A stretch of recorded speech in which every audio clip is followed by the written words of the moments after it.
सर्दियों की एक ठंडी रात थी। निहारिका और आर्यन, जो बचपन के दोस्त थे, एक पहाड़ी क्षेत्र में घूमने गए थे। दोनों को रोमांच और डरावनी कहानियों का शौक था। वहां पहुंचने पर उन्हें एक सुनसान और उजाड़ सा दिखने वाला किला दिखाई दिया। गांव के एक बुजुर्ग ने उन्हें बताया, इस किले में कोई नहीं जाता। कहते हैं यहाँ एक आत्मा भटकती है जो अपनी मौत का बदला लेना चाहती है। जो भी इस किले में गया कभी लौटकर नहीं आया। ये सुनकर निहारिका और आर्यन की जिज्ञासा बढ़ गई। वे ठान चुके थे कि इस रहस्य को सुलझाएंगे।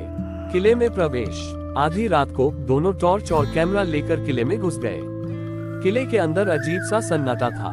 जैसे ही उन्होंने कदम रखा, हवा अचानक तेज हो गई और टॉर्च की रोशनी मंद पड़ने लगी। पहले कमरे में एक पुराना झूला था जो बिना हवा के भी हिल रहा था।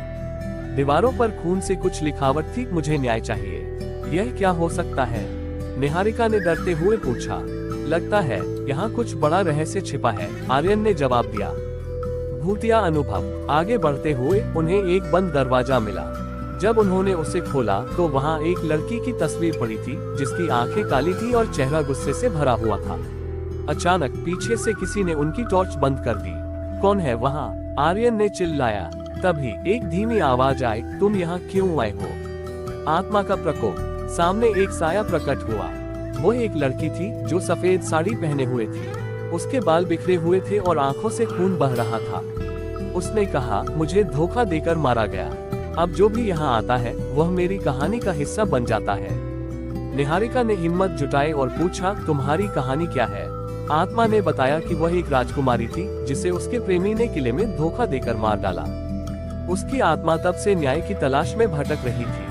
भयानक अंत। आत्मा ने चिल्लाकर कहा, तुम भी अब मेरे साथ रहोगे। तभी किले की दीवारें हिलने लगी और पूरा माहौल डरावना हो गया। आर्यन और निहारिका ने भागने की कोशिश की, लेकिन किले के दरवाजे अपने आप बंद हो गए। अगली सुबह गांव वालों ने किले के पास निहारिका और आर्यन का कैमरा पाया।